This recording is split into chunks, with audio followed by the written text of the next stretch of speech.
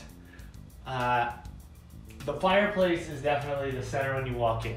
So whatever happens, whether the fireplace stays, whether I do a big archway, you can go into the kitchen to there, it's gotta be fantastic. It's gotta be a cool visual right when you walk in, because you know it is your introduction to the house. So I'd love to hear anybody's thoughts or anybody's ideas, what they would like, if it was their place, if they could have it. Remember though, right, like that, the fireplace serves zero purpose. Zero purpose. It's not really able to go back to be functional. We've dove pretty far into it to figure that out. A gas fireplace is a possibility, but if you've got hydronic and heated floors, why have it there other than for looks? And if that's the case, you can just put on one of those Netflix fireplace TV things. But I'm not 100% set on getting rid of it, but it just seems like that space could be better put to use something else. I've been appreciating everybody's comments, everybody sending me messages, asking me, giving me ideas, helping me with different things throughout the house, and even doing some research for me.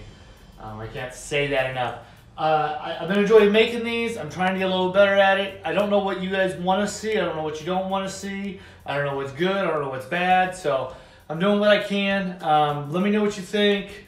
You can leave comments in the section below. You can give me thumbs up. If you really hate me, give me a double thumbs down. Otherwise, yeah, please subscribe, because I'm going to be doing this and be at this for a while. And hopefully these videos just do nothing but get better. So I hope I helped you out today, and I'll see you tomorrow.